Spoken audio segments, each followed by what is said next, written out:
Hello, guys. This is Mike. And Dinah. We are Inspirational Wisdom with the Ewings.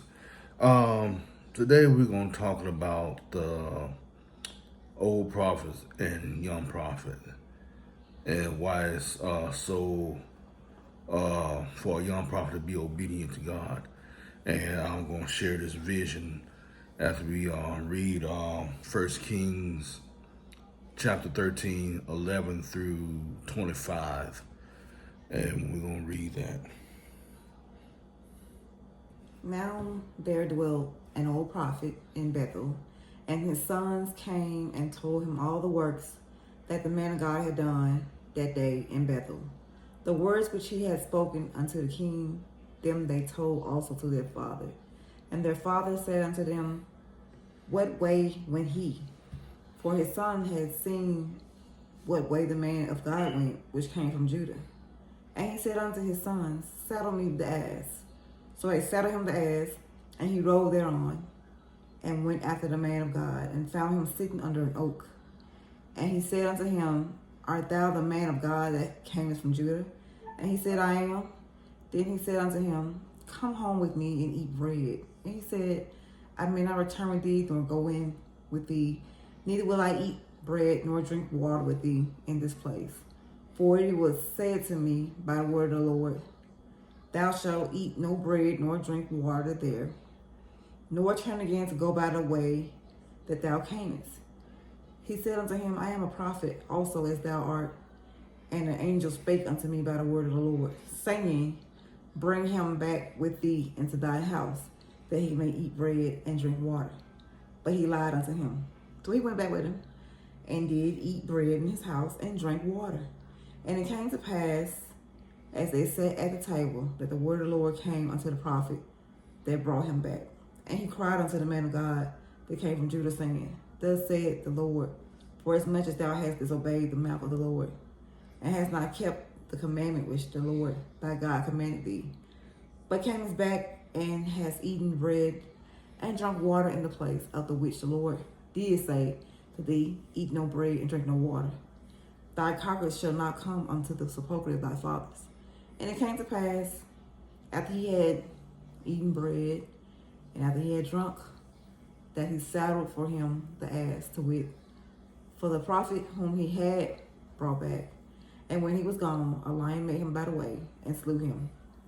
And his carcass was cast in the way, and the ass stood by it. The lion also stood by the carcass. And behold, men passed by and saw the carcass cast in the way, and the lion stand by the carcass. And they came and told it in the city where the old prophet dwelt.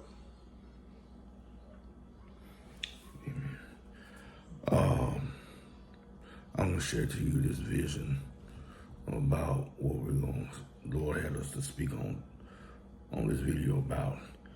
In this vision, it was some young prophets, and they received the word of the Lord, and it was told to leave get up, to leave and start their own ministry.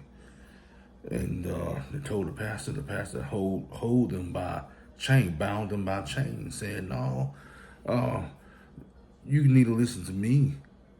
I can tell you no, what's time for you to leave. And he didn't want them to go.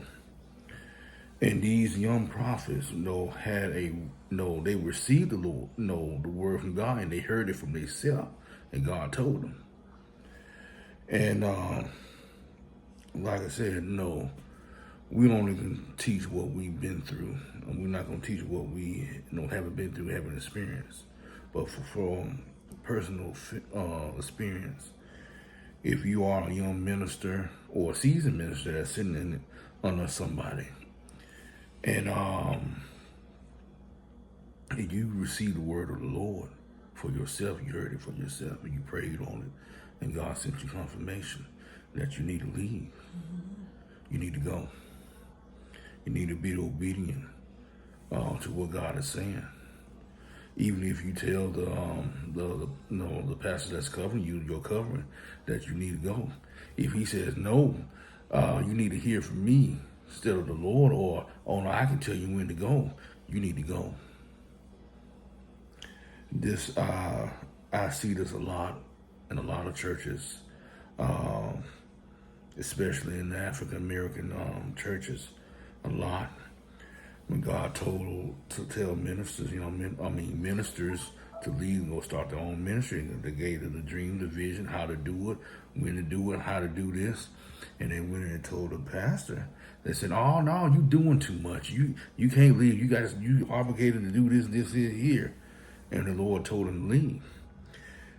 You are not obligated to no one when God tell you to go. And plus, when there's anybody that says, "Oh, you doing too much. Oh, it'll never work. You'll be back." Now that's jealousy. Sarcasm comes. Jealousy comes in sarcasm, and also jealousy is just like murder. If you don't believe me, read the story of Saul and David. If God give you a word to leave, you need to be obedient. Be obedient to God, because if you don't, things gonna start getting hard. You start experiencing hardship in your life. You don't want that to happen. Obedience is better than sacrifice. You have to sacrifice to be obedient. And I tell you this about these pastors and leadership. Not every pastor is rooting for you to go and start your own ministry. They're not. I'm telling you like it is.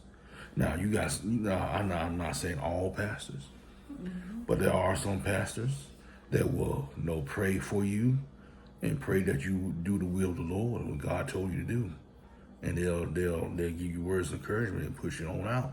Because it was two pastors that I know, and they gave their testimony that God told them to go and start their ministry. And they didn't want to leave, so they told they pastors that was covering them, saying God said this and that they need to go. And their pastor said, "No, you need to do what God tells you to. You need to go. You need to go." And today they got successful ministries. And I encourage any minister that you heard from God, and you heard from God, and God gave you confirmation to leave, you need to leave, because what's coming upon this earth, what's going on now, whatever ministry you got a vision from God to do, or a business can be your ministry. Just look at King Solomon. King Solomon was not only a king and a preacher, but he was a businessman. So his business was his ministry. He was building for the kingdom of God. And I tell you, wherever God told you to build. If he told you to go and buy land, start gated communities, have so many houses, or buy these apartment complexes and fix them up, it's very much needed, because in the things to come, God has shown me many visions that it's gonna get bad. It's gonna get bad, even though it don't see it like now, but people don't want to hear it. But it's going to get bad, and these and God told you to create jobs, create really ideas for jobs, to produce more jobs, because AI gonna take over, and a lot of people gonna lose a lot of jobs. And therefore, they can't pay for their mortgage, they can't pay for their apartments. And rent is already sky high anyway. Mm-hmm. It's already sky high. And you supplying a service, and God tell you to renovate her apartments or start building houses. And when God told you to rent them out at a certain price, be obedient, don't be greedy. People gonna need a place to stay. Mm-hmm. Be obedient. But get back to these pastors these pastors. When I say pastor, I don't mean all pastors. Yes. There are good shepherds out there. Mm-hmm.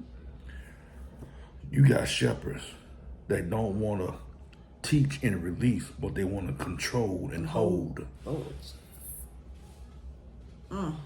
They want to control and hold, because they don't want you to do better than them.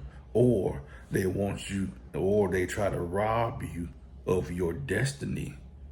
They want you to be the next successor, but God tell you, didn't told you to be their successor.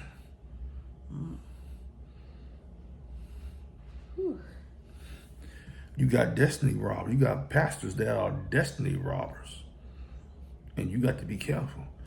And you got to be careful who you sitting under before you join any ministry. God, is this the ministry that I need to be a part of, attending, or sitting under this pastor? Because this pastor could be serving in Freemasonry or fraternity or sorority, and you already know by them. Mm-hmm. You already know you pledging to fraternity, and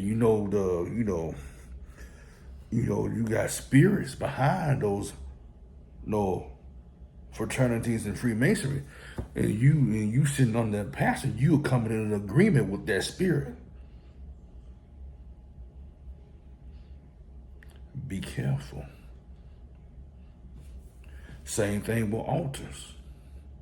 Even if you go back and read all of First King chapter 13, God sent that young prophet to cry out against an altar that King Jeroboam, I can't pronounce his name, but Jeroboam, go read it for yourself.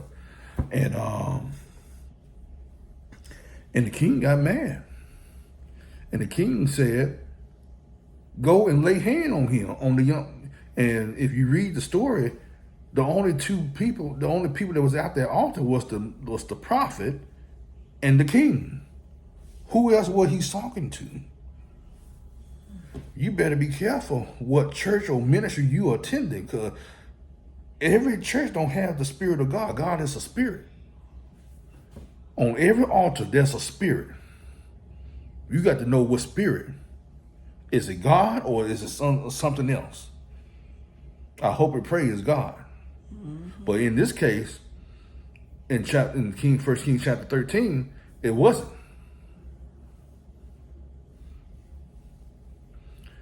So, pray. When God give you a vision or a dream, pray over it. If you're unsure, ask God to send you confirmation. Don't speak about it, because God will send you confirmation. Mm-hmm. Don't speak nothing to the atmosphere. Pray. Yes. And God will send you confirmation what you need to do and where you need to go and what time that you need. If he said leave at this specific date, leave at that specific date. But don't stay too long. Don't stay past that. Because if you do, it's going to start getting hard. And also be careful what information. You can't share information. You can't share information with some pastors, because I just said some pastors not rooting for, they jealous, they want you to downfall. You got to be careful what information that you share. And you also another thing, be careful who you form covenants with. If you've been with this pastor for so long, and he's secretly jealous of you, mm-hmm. and when it's time for you to leave, it's going to be hard for you because you form a soul tie. Especially when you eating out. This is like going out on the day when you first go out on a date to meet your spouse. Y'all eat and talk. You actually form a covenant by eating. You form a covenant. Mm-hmm. Now, since we learned that, we are careful who we go out to eat with.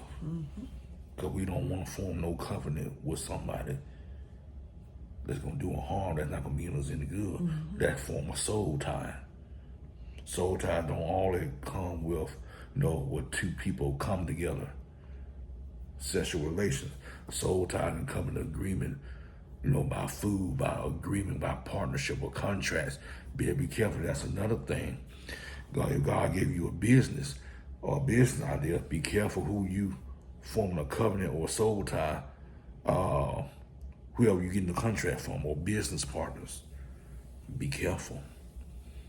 Be careful. That not only going for when you dating or business or leadership, even though fellowship with leadership, you got to be careful. Be wise as a serpent, harmless as a dove. We had to use discernment. God, increase my discernment. Remove the scales off my eyes.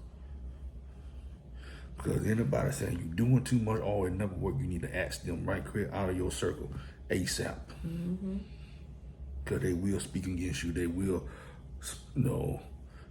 tell them what they will do behind closed doors and pray against you. Or speak things. Or speak word curses. Treat your vision, the word that you got from God, as like a child. Pray over it so it can be watered, nurtured, and increase. So you can go ahead and carry out the assignment that God has for you to do. Don't be stagnated. Please don't be stagnated. Pray always, because it's many ministers that could have have their own ministry by now, well off in their ministry, but they turned their pastor into an idol. Instead of listening to God, they listen to their pastor. I know God give us no shepherds and coverings and stuff, but at the end of the day, you still have to obey God regardless. You still got to obey God.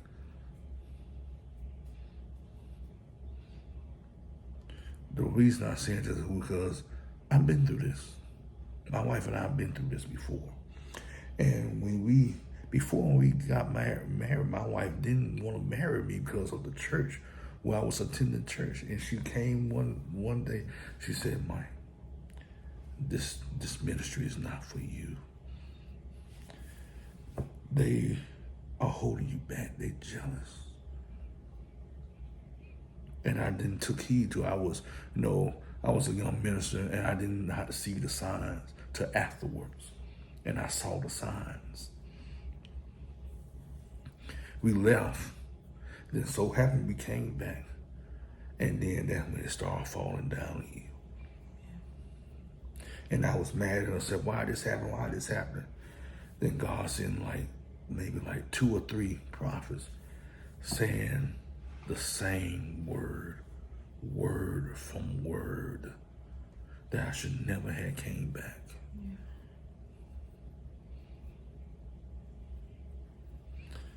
I pray whoever watching this and God tell you to go move to another state, move to somewhere, or leave a ministry and start your own ministry, be obedient, be obedient. Don't worry about, well, I need a cover or this. God will have everything provided for you.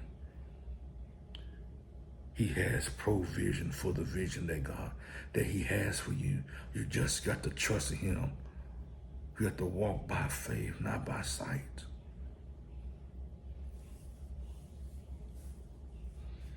Walk by faith, not by sight. He'll bring other people in, destiny helpers, to help you to get where you need to go or to start the ministry that you need to start.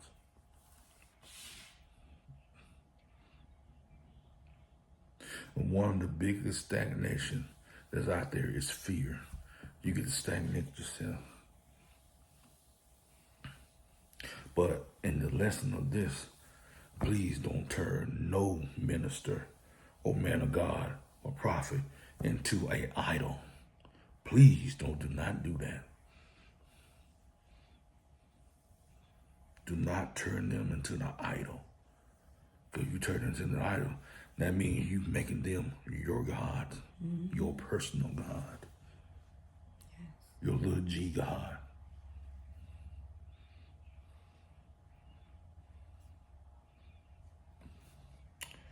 No matter what they say when you leave, they have to answer to God by putting their mouths on you.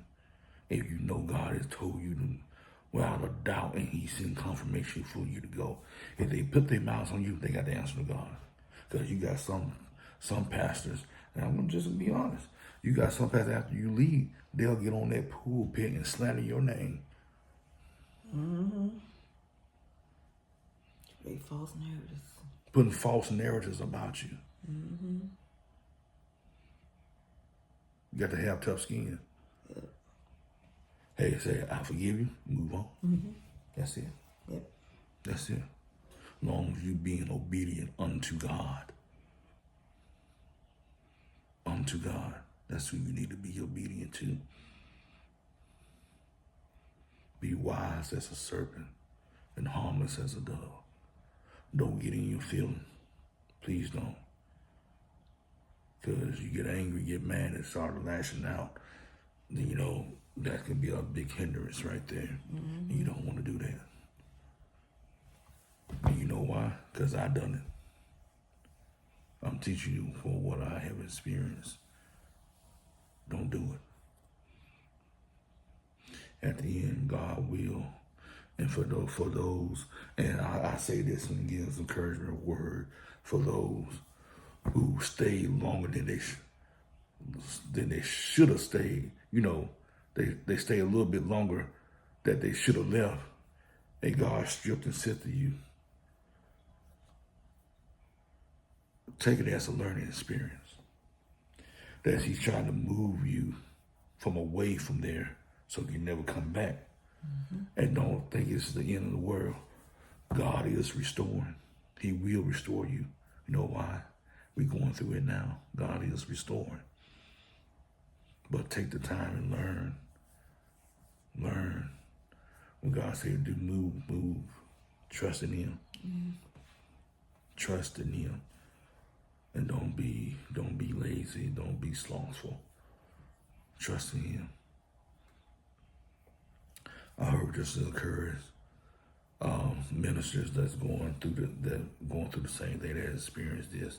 If you know somebody that's currently going through this, please share this video so they can get this words of encouragement, and also word of warning too, because you look at what's going on in the world today.